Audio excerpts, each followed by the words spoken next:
Hi, everybody. My name is Shelby Hartman. I'm Madison Margolin. And we are here today to talk to you about reporting on the corporatization of psychedelics. A little bit about us first. For those of you who don't know, we are the co-founders of Double Blind Magazine, which is one of the largest psychedelic media companies. We also have a physical print magazine, which is in bookstores across the country and ships worldwide. For a bit on our backgrounds, we both have spent our entire careers as journalists. We met at Columbia Journalism School and went on to report for a number of mainstream news outlets, including Rolling Stone, Vice, Playboy, LA Weekly, Quartz, etc., mostly on cannabis and psychedelic reform. So what is the landscape of psychedelic media?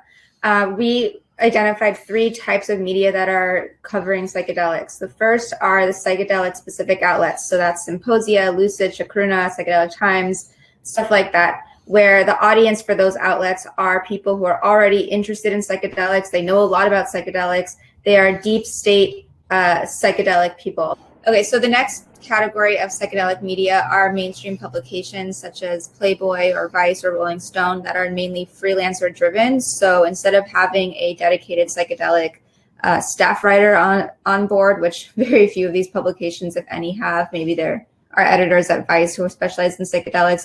Instead, you have freelancers who are pitching stories about the psychedelic movement to these publications.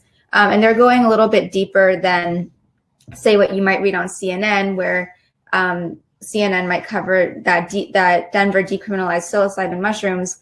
And here you'll go into more specific stories about what psychedelics can do to your brain. You have the first person type of essay that Vice really pioneered. I ate psychedelic mushrooms to treat my postpartum depression. And again, the idea here is that the freelancers themselves, like Shelby and I once were, are dedicated to covering this movement. And so they have sophisticated knowledge about psychedelics that they can then bring to Rolling Stone, Playboy, Vice, etc. And then the third category we've identified as sort of the mainstream broadcast news media outlets, Fox, CNN, ABC, MSNBC, as well as the legacy newspapers, some of which were founded in the late 1800s, the Oregonian, the New York Times, the Chicago Tribune, the Boston Globe, the Baltimore Sun.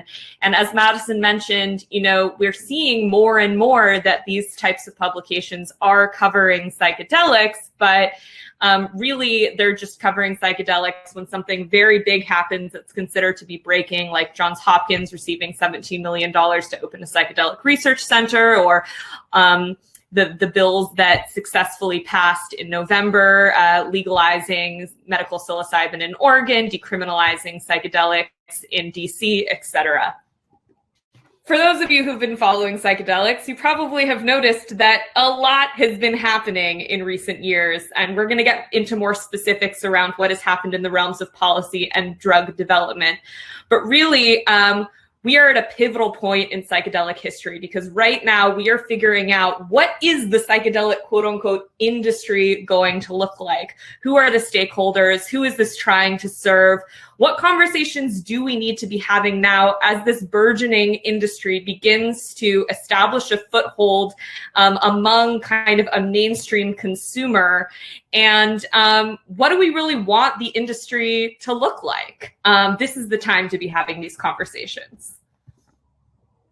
So, of course, as psychedelics are becoming more part of the mainstream conversation, we're also seeing a policy change across the country where people are starting to recognize the value of psychedelic medicine and also the ending of psychedelic prohibition. The same way people thought that nobody should be in jail for cannabis, and now we're seeing cannabis legalization around the country, we're also seeing the fall of psychedelic prohibition in the form mainly of decriminalization. So in 2019, Denver decriminalized psilocybin. That's within the county of Denver. And then very soon after, a group called Decriminalize Nature decriminalized all naturally occurring psychedelics in the city of Oakland.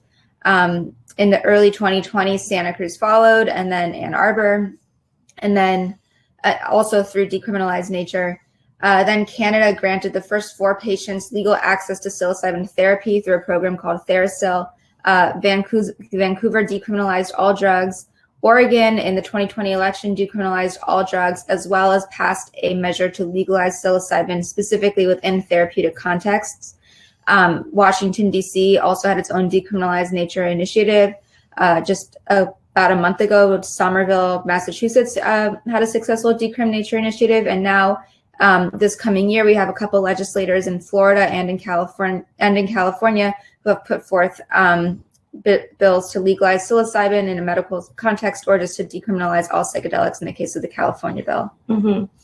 And I also just read about a legislator in Hawaii, actually 4 state senators who are introducing a bill inspired by Oregon's medical psilocybin initiative. So we're seeing a lot of bills coming onto the scene really fast following the success of those 3 bills that passed in November. And so we've also seen a ton of drug development and medical developments and within the realm of psychedelics. And obviously, you know, psychedelics have been researched since the 1950s. And then, you know, those of you who know about psychedelic history know about what happened with the Controlled Substances Act and how these psychedelics were basically prohibited from being researched for many decades. And then MAPS, the Multidisciplinary Association for Psychedelic Studies, was founded in 1986. But the reason why I start this timeline at 2016 with Compass Pathways being founded is because this was really the birth of conversations around the difference between for-profit and nonprofit psychedelic drug development and how that's going to inform the values of the psychedelic industry. And so we're going to get into that a little bit more later, but Compass, you know, being founded was a big deal, not only because it was backed by major venture capitalists like Michael Novogratz and Peter Thiel, but also because it was symbolic of, you know, kind of a shift in psychedelic drug development.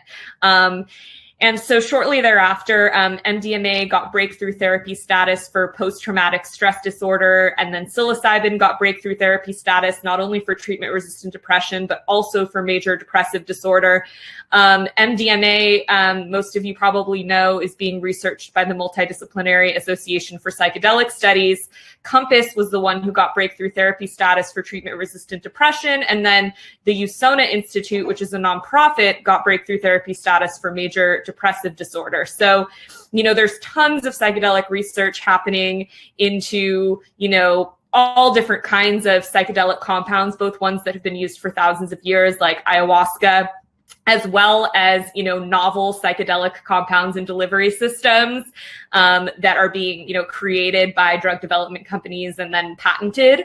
But MDMA and psilocybin are really the 2 compounds that we see getting to market in the next 5 years. And then, yeah, so much more has happened. I mean, more than $100 million is poured into psychedelic drug development, just, you know, in 2020 alone. And it feels like every single day, Madison and I are getting a press release about a new psychedelic drug development company that's looking at some kind of, you know, a psilocybin nasal spray or an ayahuasca transdermal patch or LSD for some novel indication that we've never thought LSD would be good for. So it's really hard to keep up. And then we had a report coming out that projected that the psychedelic drug market will be worth $6.85 billion by 2027. And so obviously there are a lot of people within the psychedelic industry who are deeply passionate about the healing potential of psychedelics. But we also, you know, we can't neglect to acknowledge the elephant in the room, which is that, you know, there hasn't been a significant class of drugs created for mental health since SSRIs in the 80s and 90s, which have largely failed. And so there is a massive financial incentive for investors to be backing companies that potentially could disrupt what is now a global depression epidemic. More than 100 million people around the world have treatment-resistant depression. So key stakeholders, I want to make a distinction, first of all, between the quote unquote industry and the movement. And what I mean by that is the industry are the people who are coming into the space looking to form companies, you know, who have commercial pursuits, whereas the movement are the people who are really trying to make policy change, that is, change the law, change people's access to these medicines, kind of bring everything forward. And the 2 of them really need each other, first of all. And we saw this with cannabis, where the cannabis movement, for instance, started to gain legitimacy once, there were companies latching onto it and people saw that this could actually be a multi-million-dollar industry, which it is, billion-dollar even. And at the same time, the industry would be nowhere without the footwork of the movement to have laid the foundation for it. So right now, the key stakeholders, specifically in regard to the grassroots policy movement, are groups like Decriminalize Nature, Decriminalize Denver, SPORE, which is a project of the folks at Decrim Denver to sort of educate people on psilocybin. You had the measures in Oregon, 110 and 109, which again decriminalized all drugs and also legalized psilocybin therapy. And the idea here is that, or the ethos of this quote unquote movement, is just to end prohibition around these substances. Specifically with regard to decriminalization, that means anybody, whether they have a medical condition or not, should be able to be in possession of a psychedelic without having to face any sort of criminal charge. To that end, there's also kind of straddling in between the movement and the industry are a lot of nonprofit drug development organizations such as MAPS or USONA, Hefter, and Buckley, which either are carrying out drug development or funding it through generous donors. And the idea here is that they are looking to end psychedelic prohibition specifically through the FDA process, which means that it would only be granted to patients who have specific indications in order to receive psychedelic therapy. So this kind of shows that there's two different sides of the movement, so to speak. You have the more leftist side, which has an ethos of grow, gather, gift, which is something that's put forth by the Decriminalize Nature movement, meaning that, again, there's not really a commercial component to it. In fact, it's a response to the so-called corporatedelic interests that are coming to play that Shelby's going to talk about a little bit. And so, again, this is a response to having an industry that just becomes full-blown American corporate capitalist, whatever the fears of those in the psychedelic movement are. This is their response to trying to create policies that are going to act as stopgaps to that type of thing. And then on the other end, again, you have organizations led by scientists that are seeking FDA approval for drug development. And I want to add a third group, which are those who are looking for religious exemption. So there's the Religious Freedom Restoration Act, which already allows a couple groups to use psychedelics in religious contexts. A couple of them are ayahuasca churches, but people are hoping that under the Biden administration, there will be an amendment to RFRA in order to allow more people to apply for exemption in order to use psychedelics for religious purposes. Mm-hmm. And so, as Madison mentioned, the last kind of camp of stakeholders within the psychedelic movement are really these for-profit psychedelic drug development companies, of which so many have come onto the scene in the last, even 2 to 3 years, even last year. And so we've put some of them onto this slide for you, but there are so many more. Atai Life Sciences was founded by entrepreneur, billionaire, VC, Christian Angermeyer. And they are researching, I want to say 9 different compounds, including metragenine, which is the active compound in kratom, a derivative of metragenine, excuse me.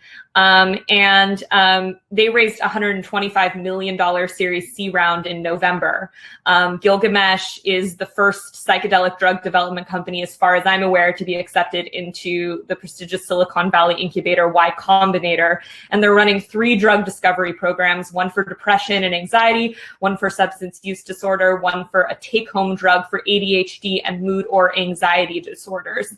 And, I think that they're researching, more than a dozen compounds for each of these indications, trying to find one that essentially works for each drug discovery program or each condition. And then when they find the compound they think is going to work the best, they'll try and get it into humans and get it through the FDA approval process. So that's something that's really, important to look at when you're assessing, where is the psychedelic quote unquote industry and for-profit drug development now, is how many of these psychedelic drug development companies are actually anywhere close to getting a psychedelic compound or a psychedelic delivery system into humans, because there is a lot of research that happens that seems promising, that's called preclinical and animal studies or, computer models that never actually even makes it into humans. And this has, even caused some kind of debate within the psychedelic community among prospective investors about,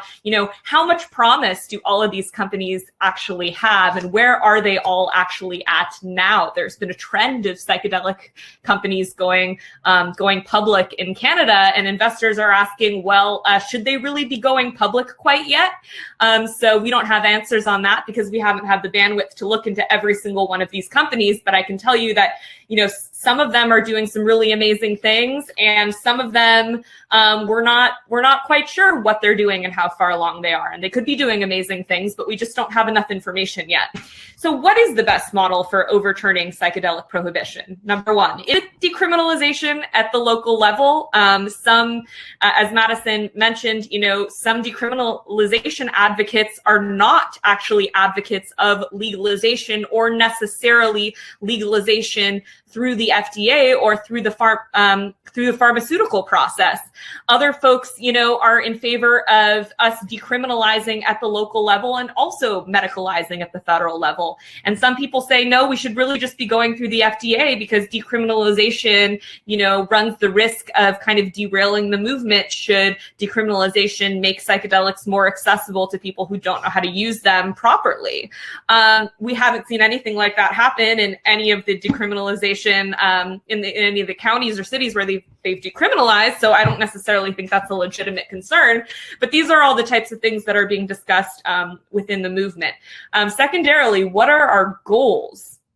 Is it to disrupt the current mental health epidemic? Is that our number one goal, is to find treatments for the veterans and the women who have been sexually assaulted and have PTSD and all the folks who are suffering from depression before and especially now during the pandemic?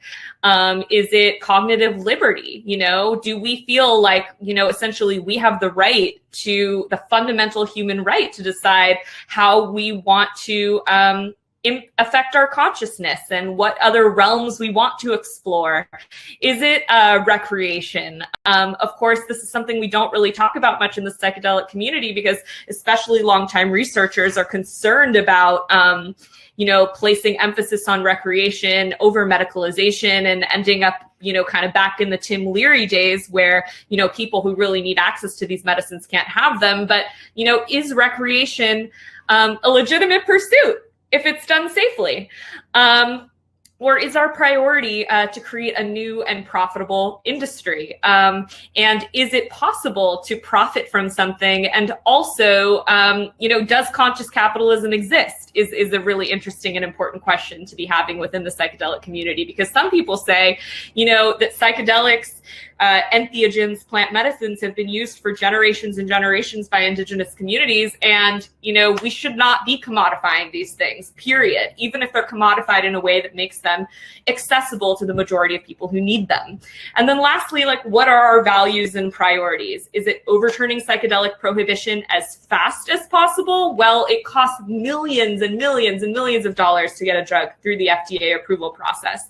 So, perhaps if our priority is overturning psychedelic prohibition, then, we can justify for-profit business models that incentivize investors to give companies enough capital to really get these drugs through the FDA approval process in a timely fashion. It's important to remember, as I mentioned before, MAPS was founded in 1986 as a nonprofit and received breakthrough therapy status for MDMA around the same time that Compass received breakthrough therapy status for psilocybin for treatment-resistant depression.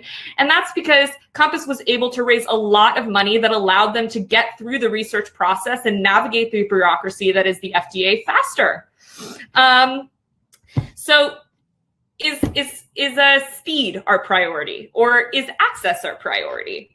Because perhaps what's going to happen, and we don't know this for sure, is that, some of these for-profit companies, if they manage to get psychedelics onto market, are going to they're going to have investors to answer to who are going to want to see an ROI on the money that allowed them to get to market in the first place. And perhaps this is going to create barriers to access for patients who are suffering and who could use psychedelics to address their suffering.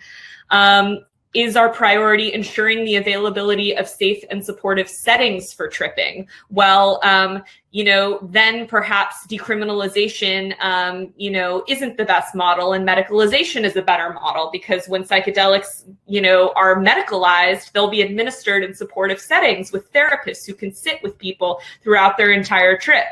And lastly, something we need to talk about, sacred reciprocity and cultural preservation. As mentioned before, these compounds, these plants, these fungi have been used for thousands of years by indigenous communities. So what are the implications of the medicalization and corporatization of psychedelics for these communities? Indigenous communities in the Amazon who are literally fighting foreign oil and mining extraction just to stay in their territory so that they can continue to preserve the traditions around ayahuasca that are now being investigated for treatment-resistant depression. Like, what does it mean to bake conscientiousness of cultural preservation into the business models that are medicalizing these compounds? So, lessons from cannabis. I wrote an article for the first issue of Double Blind that was looking at how the cannabis movement is really only 5 to 10 years ahead of the psychedelic movement. And so what can we learn from cannabis, both good and bad, and what do we want to repeat and not want to repeat? So if equity and access are our priorities for the psychedelic movement, how can we build it into the industry early? And we saw this with cannabis, where people who were working in the cannabis space for decades prior to legalization in places like California, for instance, were then pushed out of the industry once it became legal. So you have a bunch of smaller farmers who really established the industry for what it is. And once California legalized, you had all of this new money, big money coming in, kind of creating these larger scale growing operations, and the little guys were pushed out after being in there for decades. Or rather, I won't even say pushed out, but a lot of them have been pushed into the black market, which is currently thriving in California. So do we want that for the psychedelic space? So that goes to the next point here, is that the pioneers do really need to be protected. How can we honor the people who risked both their legal freedom and their reputations when there was still a stigma to create the industry that now a lot of people are looking to profit off of and benefit from, again, in regard to medical and therapeutic benefits. So the spirit of the plants and the medicines really needs to be preserved and upheld through controls on marketing and branding, and through decriminalization versus legalization measures, and again, religious use. So what I mean by that is, first of all, controls on marketing and branding. A lot of people used to compare cannabis to alcohol or cigarettes, and that's just not right, because alcohol, the amount to which people consume alcohol or cigarettes really differs from the amount that people should be consuming cannabis. And by the same transitive property, a lot of people are piggybacking psychedelics off cannabis and then transitively off cigarettes, and that just doesn't work, right? People do not consume cigarettes the same way they consume cannabis, the same way they consume psychedelics. It's all different, and these are not substances that necessarily need to be used in an everyday fashion. Maybe if you're microdosing, that's one thing, but again, we don't need psychedelics to be pushed onto people from the perspective of a company that wants to make money. These are very, very, very serious, profound medicines, and it's just not the same thing. We don't want that kind of levity in the conversation. And again, also there is tension, again, between legalization and decriminalization. Legalization being a situation where there's now a bunch of regulations and people need licenses and lawyers and zoning fees and all types of things in order to just get compliant with the legal regulations, which is the reason why so many people who aren't that capitalized have been pushed out of the cannabis industry. And we don't want the same thing for psychedelics. So in that kind of environment, how can we set up something that is legal or regulated so people know that they're getting the right dosage or a pure product, or that it's grown well, or that there are certain standards for the way the company itself is, treating their workers, versus, something that's completely decriminalized without regulation at all. Again, these are questions that lawyers, as we speak, are figuring out and talking to, lawmakers about. Home grows and religious use. So basically the concept that people should be able to grow their own medicine or food if they want to, and use it in a spiritual or religious context. And again, maybe there are people who want to expand on what spiritual or religious means, right? There are tons of people who are getting kind of spiritual benefit from psychedelics who don't necessarily belong to a Native American church. In California specifically, we saw first Prop 215, which legalized medical marijuana.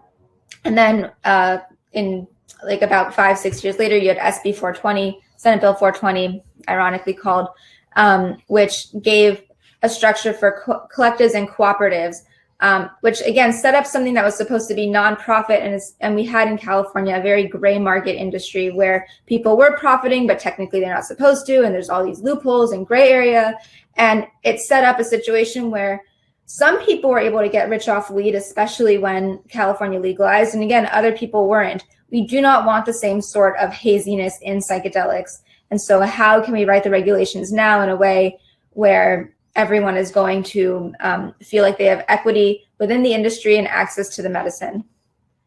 So we worked with Nicole Howell, an attorney with Clark Howell LLP. She works with her partner Ariel Clark. They're two cannabis lawyers who have been really active in the cannabis industry for many, many years and now are also active in the psychedelic space. And so Nicole wrote a story for our last issue about how we can really incorporate the ethos of psychedelic principles into now policy changes. So I'm just going to go through them very quickly. B Corps with teeth. So basically, the idea being, what does conscious capitalism mean, right? How can there be an organization that has both a for-profit model, because people are entitled to profit, we all need to make a living, right? But they also are able to put their profits back into something that has a mission for the greater good. No plastic. If you live in a state where cannabis is legal, you've probably seen the ridiculous packaging to get children not to be able to open a package of CBD pre-rolls. I can't open a package of CBD pre-rolls. And it's a waste of plastic. It's terrible for the environment, like enough. Okay, so corporate cooperatives. So this really allows people to have both small scale industry stakeholders to thrive, and also for there to be accountability among people. So you can be part of a cooperative if you're a little guy and you team up with other little guys under a greater umbrella entity. And so that really enables everybody to sort of thrive. And again, you can then set standards for how people are allowed to participate in the industry, like what principles, what standards, how do people treat employees, are they prioritizing people of color in their hiring practices, et cetera. Limits on branding and advertising. I talked about this already a little bit, but basically, again, no drug pushing, even if it's legal. So essentially wanting to make sure that the branding and advertising, as much as it's nice to be able to market a product in a cute way, and if you live again in a place like California, you might notice that there are a lot of underground psilocybin companies that are very cute and well branded, and little chocolates, and everything looks great. But the question is do we really need to be advertising that on billboards eventually?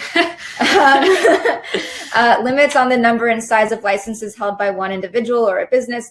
Again, that's just to make sure that there's a checks and balances, specifically against monopolies. In Oregon, with the legalization of psilocybin in therapeutic contexts, they set up something where stakeholders can't own more than a certain number of licenses in order to try to curb that issue. Again, there's some controversy as to whether multiple entities from the same source can buy up different licenses. Next idea, which is a little bit complicated, is radicalizing patent law concepts. And just to break it down for as simply as possible is, one, how can we make it so that no one can monopolize a certain type of medicine, especially if it's something that could be broadly created among multiple entities. And at the same time, if someone is able to, say, patent a process to make a medicine, and other people can then use that patent to make their own, maybe there can be rules associated with that license to use the patent. So if you're going to use a methodology to make psilocybin, for instance, and then you license that patent out to other people, what principles, what ethics do those other people need to apply in order to use that patent? Mm-hmm.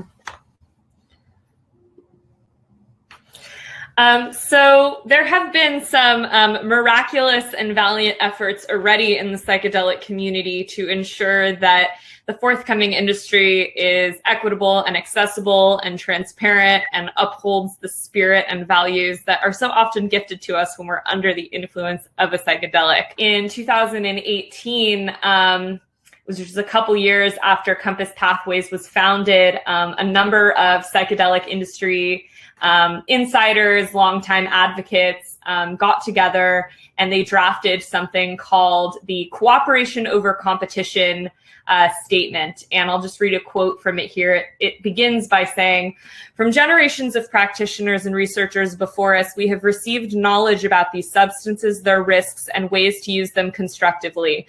In turn, we accept the call to use that knowledge for the common good and to share freely whatever related knowledge we may discover or develop." And so it goes on to lay out a number of principles, including intellectual and scientific integrity. We affirm that we report the truth as we find it, not as we or others might prefer it to be found. In service, while we may need to be paid for our labor, we are called to do this work in the spirit of service.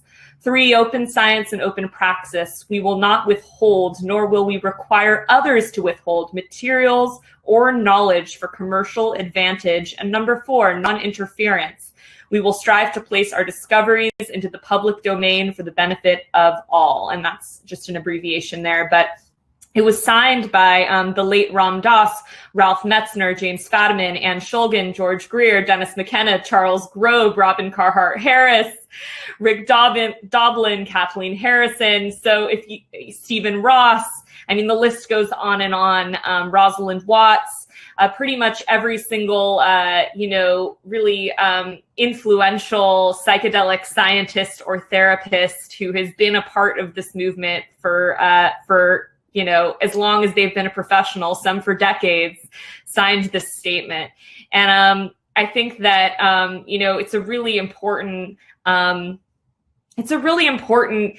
indication of the deep devotion that a lot of longtime psychedelic stakeholders have towards making the psychedelic movement first and foremost about healing. And first and foremost about making sure that everyone who needs access to these compounds for healing will have them.